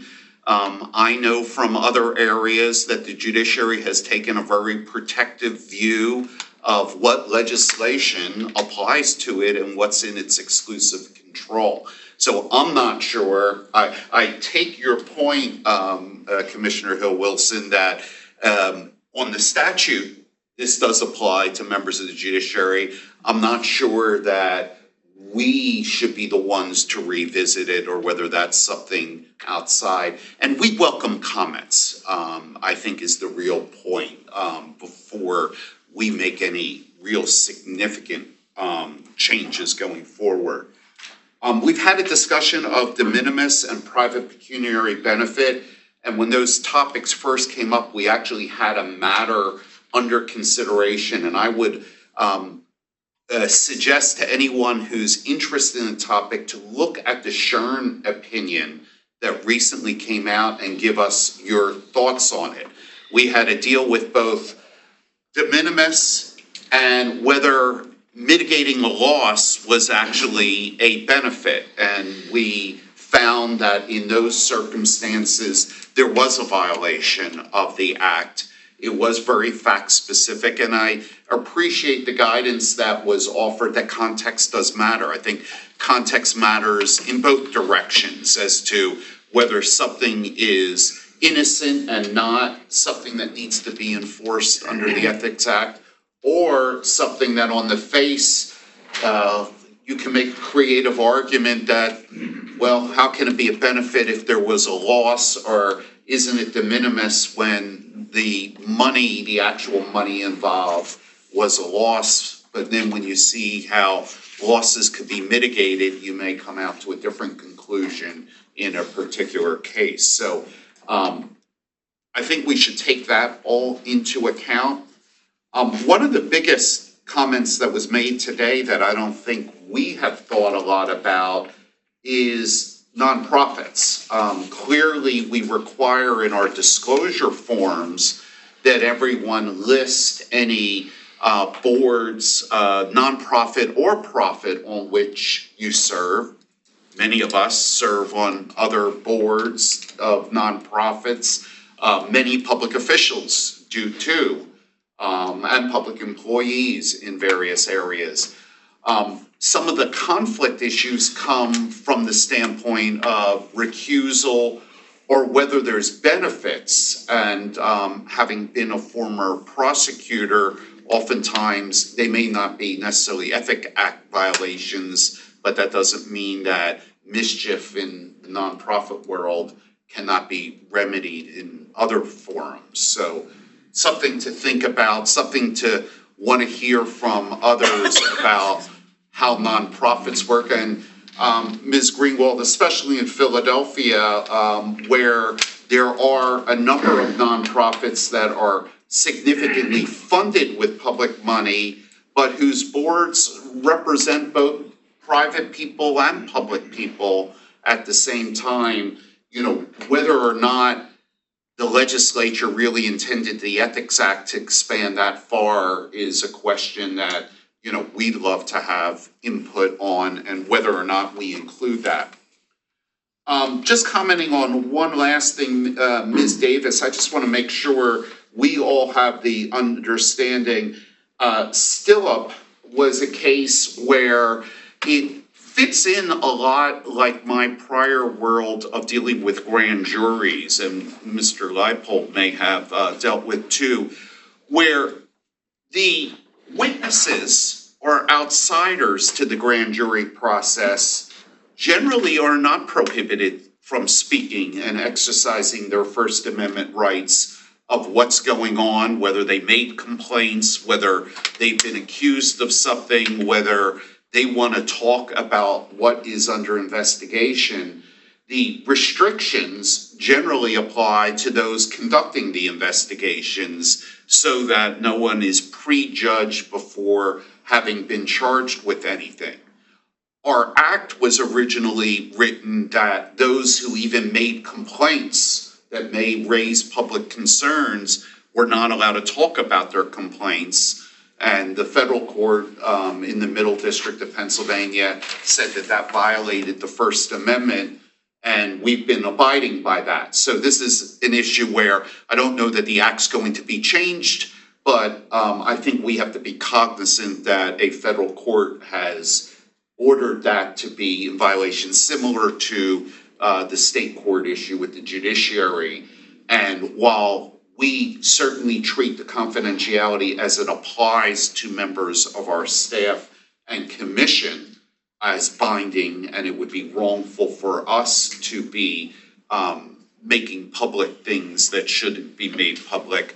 I don't think that from a regulatory process we can revisit what the federal courts have held to be unconstitutional. That's just my view at this point. Other than that, I would suggest that, yes, Mr. Reddick. I have just one more. Yes, please. One more question, and it was about chapter 23, paragraph A, and our reference to the Robert's Rules of Order. And I'm just throwing this out for a thought. If we back off from putting our summaries, will the public say, "What are you hiding? You've been putting the summaries in. Why aren't you providing that anymore just because of a technicality, because you're, abiding by Robert's rules?" And again, I'd be interested in knowing your thoughts on that. I actually, if I could add on to that, because I had the same note and I forgot about it. I forgot about it too. All the information's available through open records, is it not? Oh, yes. So. Yes, and these are videotaped and then Yeah, posted. exactly, yeah. My larger concern is the executive minutes that we keep, Right. where I was unaware of several things that were included in there until I actually saw my first one. We're including discussions that commissioners make in support or in, to challenge certain things that the investigative division may have done. I don't think we should be including any summaries in our executive decision or executive minutes. I don't see a purpose for it. They're not publicly available. I'm not certain why we do it. I've never seen executive minutes that are so expansive as ours, and I was particularly concerned recently when during a case there was a lot of discussion amongst various commissioners and what they felt about certain things that were done, and that was actually included in the minutes. And I don't ever think that commissioners' opinions as you are discussing a case should be in there. I think the motion to approve or not approve obviously should be in there, but I don't think the commissioners' opinions about what should happen should be in there. And I would agree with that, but I'm not so sure about the public summaries. I think the public summaries, we just continue to let them, ride. That's my initial thought. Or alternatively, what's the purpose of the public summaries if they have the video? They can go to the video and see what was actually said as opposed to That's true. a recollection of what, or a attempt to capture what was said and our recollections as we approve them of what was said. Because I'm not looking at the video and saying like, that's actually what I said. And I think that, I would much rather the public go and look at the video and say, oh, and that's the tone with which she said it. But we also know that the public, maybe 50% of the public may look at the video and 50% may, read the transcript or the record. And all of a sudden, somebody's going to say, hey, I've been reading the summaries, and now all of a sudden you're not putting them in. What does it hurt us? Why would it hurt us to continue putting them in? Because we're doing it electronically, so it's not as though we're printing out reams of paper and distributing them. And secondly, if we've been doing it, I'm a little concerned that somebody might tag us as trying to do something nefarious, and I don't know. All fair points. Yes, Commissioner I think, Wilson. based on your thoughts, I would revise my thought to include the executive in light of what you're saying to Bridget. I don't think that should be public. Our thoughts and conversations about. Quite honestly, I didn't even realize that our executive session comments were being put out there, so, yeah, I agree with that. No, not put out, but they are very detailed. They, Right. Because they're matters that are exempt from the Sunshine Act, they remain private and not subject to right to know, but we do have a lot of details. And we can discuss among ourselves and get input from others as to whether that should be a regulatory issue or that's a practice issue that the commission can decide to.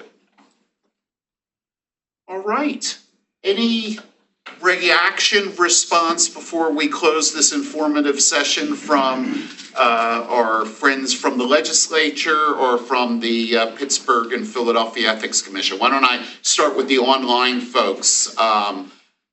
Ms. Davis or Ms. Greenwald, anything that you'd like to share with us before we conclude today's session? Nope, just, at least from our perspective, we just really appreciate the inclusion in the process. And I do appreciate, Chair, their acknowledgement that the nonprofit situation, particularly in some of our bigger cities and counties, is highly complex. And we'd love to see some more discussion or guidance on that. Absolutely. Thank you for raising that. Thank you. Ms. Davis, anything further from you? Not that,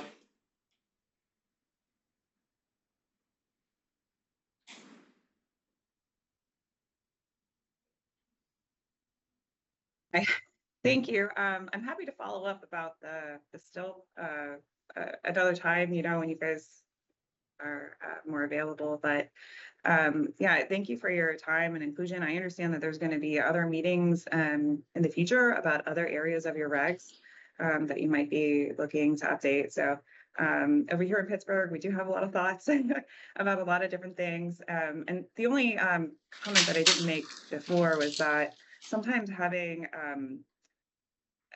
things to be more broad encourages people to call and ask for advice, because it's so important to ask for advice in these situations, because there's just the way the laws apply based on your own facts and circumstances really varies greatly on a case-by-case basis. So I think sometimes it should be a little bit more broad to encourage that participation.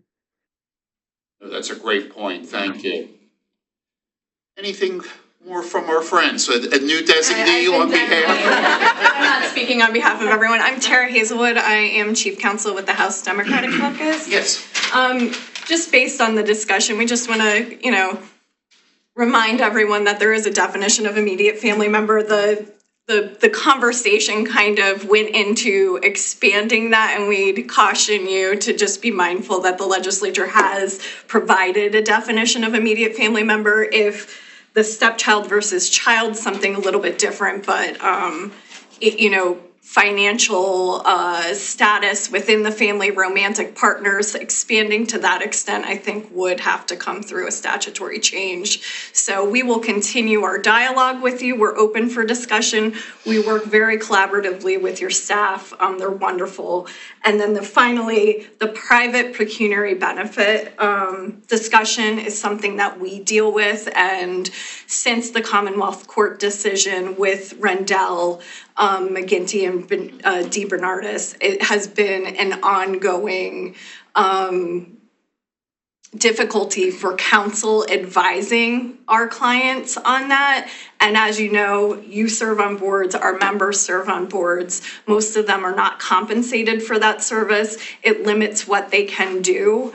Advocating on behalf of these boards that they're not being compensated for. So I do think focusing on that private and maybe getting some clarification. But as always, the devil's in the details. So we would like to have a continued discussion and reviewing what you're actually thinking and changing with the regulations and having input. So thank you. Can you just share with us, if you have it, what an immediate family member is? I'm gonna defer, I don't have the app with me. I don't want to say something in A parent, spouse, child, brother, or sister. Thank you. Anything else? Yes. There are several topics on here that I have specifically not dealt with in terms of what we're doing with them because we wanted to discuss them with the entire commission. Would you like to discuss those topics today? They're on the list. I don't know if you want to discuss them today, but it would be very helpful in providing some guidance as to what direction you want me to go in certain things. One, of course, is the advice of rights to witnesses. Should we be providing that? I think one of our other topics of much discussion was whether Chief Counsel or someone else could be designated a presiding officer in a ethics hearing in the event that a commissioner is not available, and we have, the 45-day deadline to hold a hearing. Some of those topics we have not yet discussed, as well as who should represent the commission on appeal. I think we've talked about nearly every other thing on the list. I didn't know if you wanted to discuss those three specific things, and so I can get some of your thoughts on which direction we want to go, or should we wait until the next meeting? Yeah, why don't we, if it's three things, why don't we just throw those out to get reaction? Maybe I can tee up kind of the thought process in the informal working group and get everybody's reaction on those. Again, we're not taking a vote or binding, but this will give Bridget direction. So the advice of rights to witnesses is something that I was used to from federal criminal investigations. And given that we have had recent cases that there has been interest from the district attorney or from the attorney general, and we've had issues at hearings where people have at least thought about their personal liability and disclosure. The idea was when an investigative subpoena is delivered or a hearing subpoena, the person be informed that they have a right to have a lawyer if they want. They're not entitled to a free lawyer in this administrative context, and that they have certain rights and privileges that they could assert if appropriate. Our investigators, while they're not sworn law enforcement people, do have tremendous power. And the thought was, from a fairness perspective, having that in writing, having that explained to people is appropriate in the circumstances. So should we do each of these three topics one at a time and just get a reaction? Go ahead. I just have a question more than a reaction. Typically, since you work in the criminal realm, when a subpoena is issued, is that typically what's on either a federal or state subpoena? It would be a separate, one-page, little, easy discussion of what your rights and responsibilities are as a witness. And Commissioner Leipold, did you have any similar experiences from your district attorney days? Only on a couple occasions, but I do think the explanation is helpful. Certainly in a prophylactic sense, because it makes sure that what you get, you would definitely be able to use, and you don't run the risk of an adverse ruling down the line. Witnesses are sworn during hearings. During hearings, they are. Yeah, then I would absolutely support providing an advisement of rights. And these subpoenas many times, from my experience, someone may not want to speak to an investigator without a subpoena. So at the time, at least in my experience, we would comply with the potential witnesses' request, and we would get them subpoenaed. And we didn't do it formally as far as providing a written statement, but they were always told, you're entitled to have an attorney if you would like. Maybe this would, providing them with something, would we have them sign it that they acknowledged that they were advised that they could have an attorney? Because I wouldn't want someone coming in at a later point and saying, geez, these guys from the Ethics Commission subpoenaed me, drugged me in for statement, didn't he? And then they ended up giving incriminating information, and we're told that they didn't, they were denied the right for an attorney.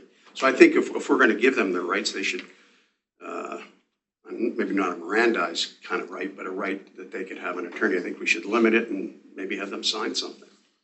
And really, to sign something, I think, is an interesting, we're not in a criminal standpoint with all those rights. I think that's more of a practical ground. I don't know if Ms. Lyman or Mr. Frankenberger, you have thoughts on the topic. I mean, the downside of even the advice could be that people are less reluctant to talk to investigators. I think there's a balance of those rights.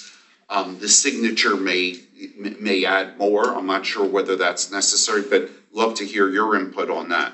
Yeah, so I think, the investigative division would support including that in a subpoena. I don't think there's any problem with it. Quite honestly, a lot of the people ask us if they can bring an attorney. We say absolutely. The only problem that we see when it comes to attorneys is when somebody wants to bring their, township solicitor who is also a witness in the case, and that's where the problems kind of lie. Now, the act is specific that you're only allowed to bring your attorney, so we kind of have to have that argument of, well, is this really your attorney or is it? So I think maybe that's not something that's going to be able to be, put in this piece of paper, but that's the only issue we have with attorneys. Other than that, yeah, no problem.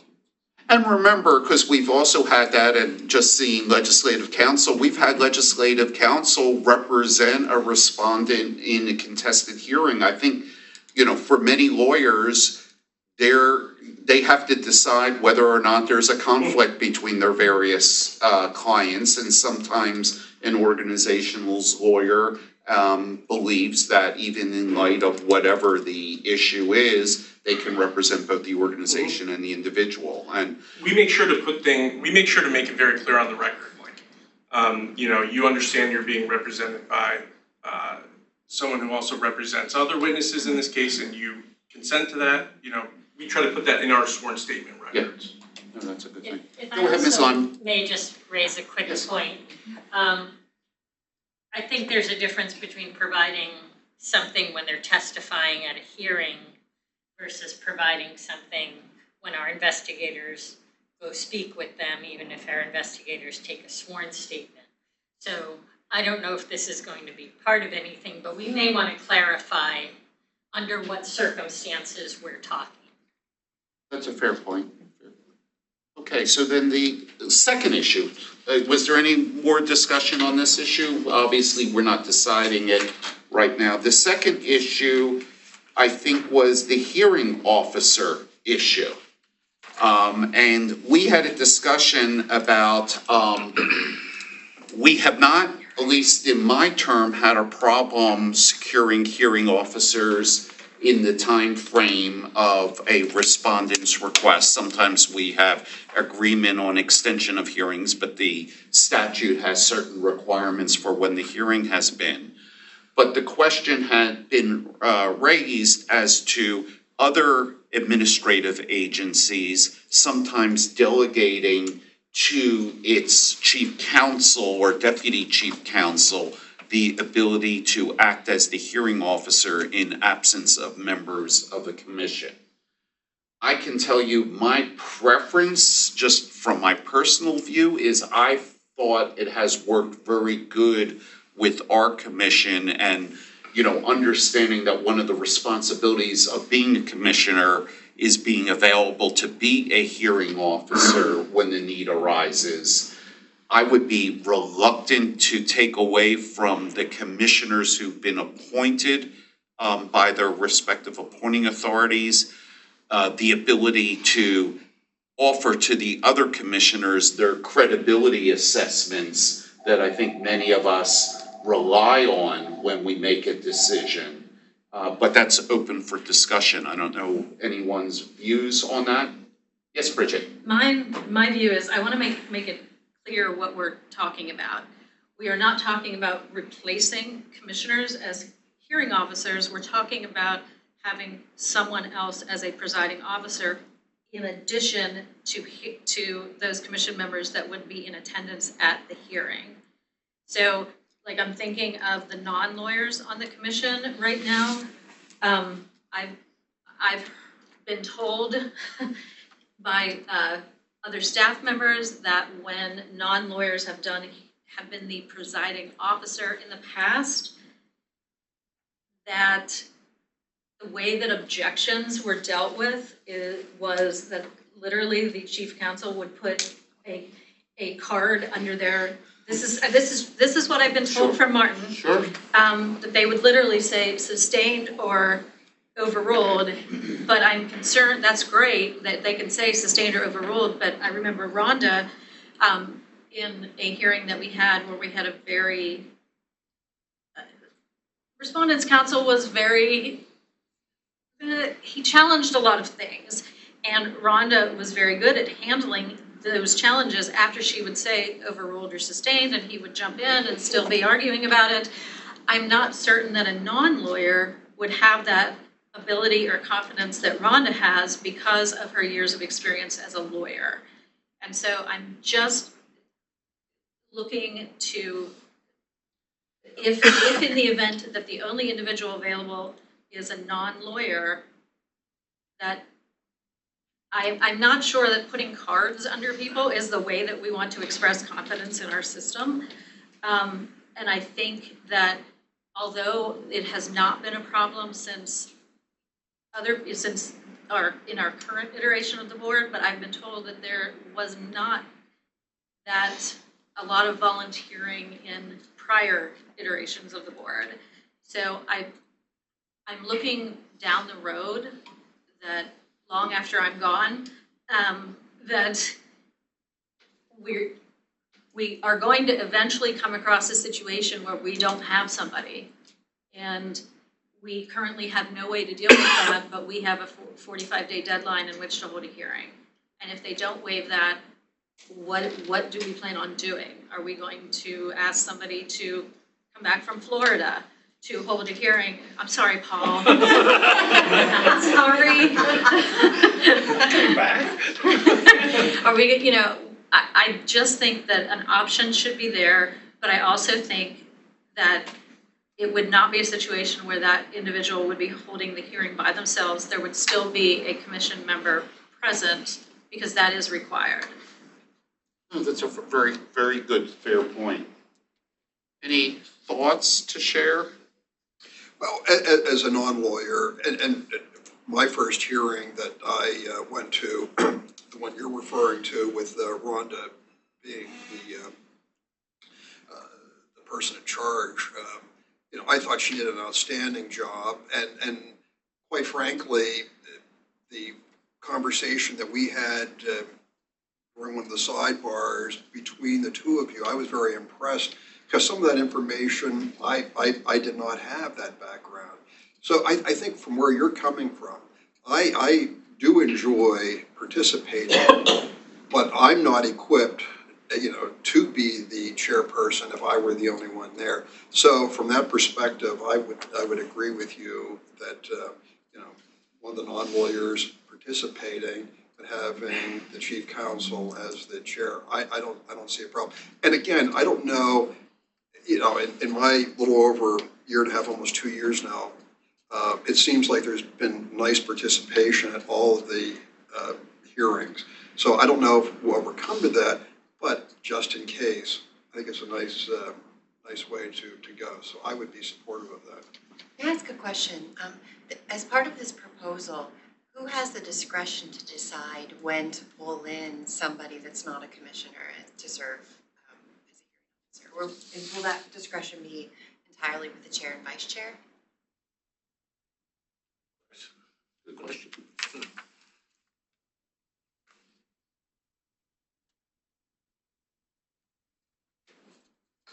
Let's think about that.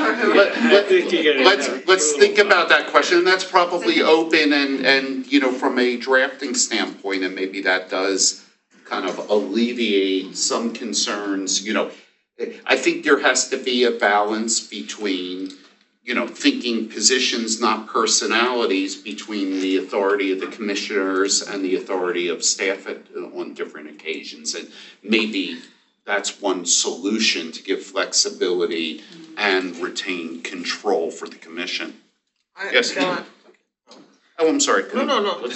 Commissioner Caruso? What if a commissioner who was a non-lawyer feels confident enough to run a hearing? There may be some that might. When I first started, the commission really didn't have much. We had an executive director, chief counsel, and myself. I tried cases before the commission, so I'm pretty comfortable with. I got objected to a million times, so I kind of know what I could get away with pushing cases and what I couldn't get away with. So I wouldn't be all that intimidated with ruling on objections. I mean, so I don't think we should make the decision that an attorney must be the hearing officer, must be the presiding officer. That's just my point. No, that's a very fair point, and, we don't apply the rules of evidence. We are not a court. We do have oversight by the Commonwealth Court, so I think those are all fair points. Yes? I think I agree. With Mr. Caruso. And if Shocked and amazed. If I could add something, we're lucky that the way that we do hearings, even decisions made on evidence at the time of the hearing, it's all on the record, it's all reviewable by the commission at whole. So, an objection can be sustained, pending, a review, or just, we'll admit this conditionally, based on a review later. So I think that very much like a bench trial can do the same kind of thing instead of a jury trial. I think the commission has the ability to do that. Because we have a record. Because when things get appealed, the admission of evidence is an abuse of discretion standard. So it is, while the Commonwealth Court has some discretion, it's not a lot. It really comes down to the commission. So I think that, there's a lot of tools available for the commission as a whole to use. That's a good point. Yes? I almost wonder if this is even necessary, if you look at the language of the provision that we're talking about, and I would urge us as we consider these proposed changes to make sure that we're all looking at the language. Because the way I read it, and I don't know if we have any interpretation of this, but hearings will be conducted before one or more members of the commission. 22. 43. Yeah. On the appeal files. All right, sorry. Reading it out loud. The commission may appoint a hearing officer for the conduct of the hearings. There's nothing in there that limits a hearing officer to being a member of the commission. So if we already have that, I don't know why we would make a revision to name a specific individual. There may become a time where, school districts, for example, use hearing officers that are third-party attorneys. So I don't know that this is even necessary under the plain language of Good point. Let's take that into consideration. Thank you. I think that's fair. And then what was the third issue, Bridget? There's actually 4. Okay, I'm sorry. Sorry. The third one that I brought up was who represents the Commission on Appeal. So we've had in our discussions, it seemed like there was a difference of opinion among our divisions. I think traditionally, the investigative division has handled many of the appeals. And the question came up as to whether that is appropriate or whether it should be our legal division, our chief counsel and deputy chief counsel on any appeals. I think investigative division. And why? I think because they're the actual client, they're the ones who would be represented, right, by the legal division? I think that's part of the question, is Oh. who's the client on appeal? Who's the client? Right, Oh. so is the investigative division executive director the client on an appeal, or is it the commission itself? Right, and if it's the commission itself, is it our legal advisor, the chief counsel? Is that going to be potentially a different view than the investigative Let me division? think about that. And then I think that we need to have a distinction between appeals involving investigations resulting in a commission order and appeals involving opinions that are issued by the commission, because I do think that the interests are different. We haven't had an opinion appealed in quite some time, and my understanding is it would obviously be the legal division that would handle that appeal. They're the ones who write it. Just from the investigative division's point of view, I think there's a massive line S issue if legal division handles an appeal that gets vacated and remanded. Then if they have to advise the commission on how to answer that again, what if they have to advise the commission who wants to rule differently than what the legal division argued? I think there's huge problems with that. It would be kind of like a common pleas court representing the prosecution on an appeal to the Superior Court. To me, it doesn't make any sense. In answer to Jeff's question, it's not a line S violation. While working at the Department of State, of course, I represented a number of boards and commissions, and their counsel handled all appeals regardless of how they got to that point. There has never been a line S issue in any of those thousands of cases that they've done.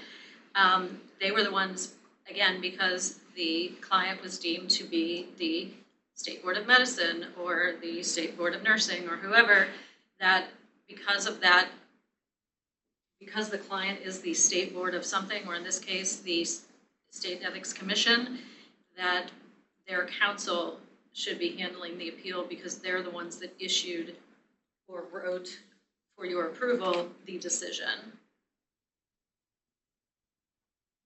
Any other thoughts on that, or is that something we should consider keep considering to think about? Yeah, I think we need to think.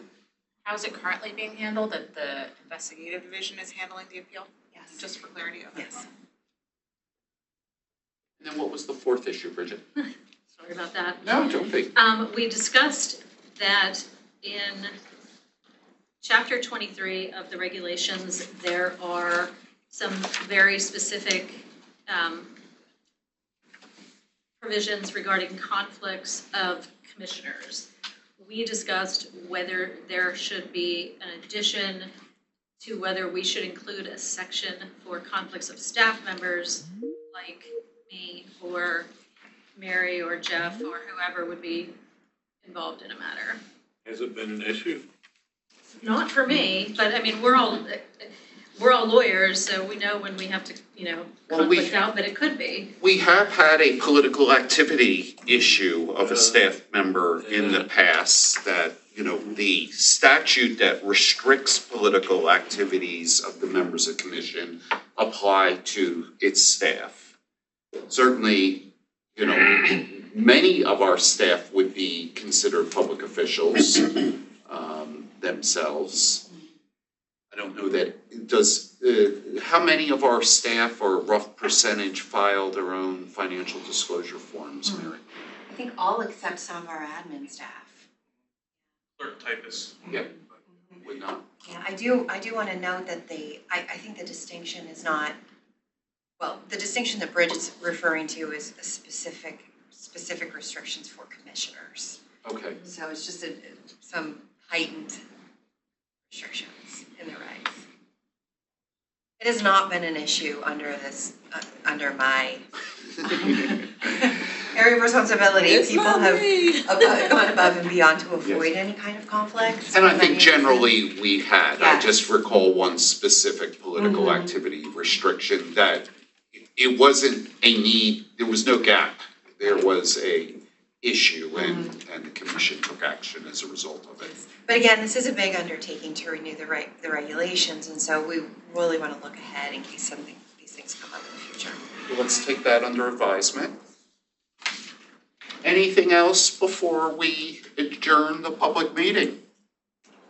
Well, this has been a wonderful participatory public meeting. I thank all the commissioners. I thank all of our guests.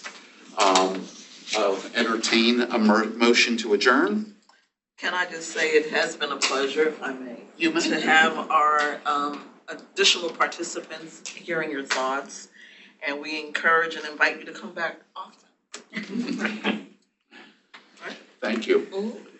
I'll take that as a second to the motion It is to a second. adjourn. We are adjourned.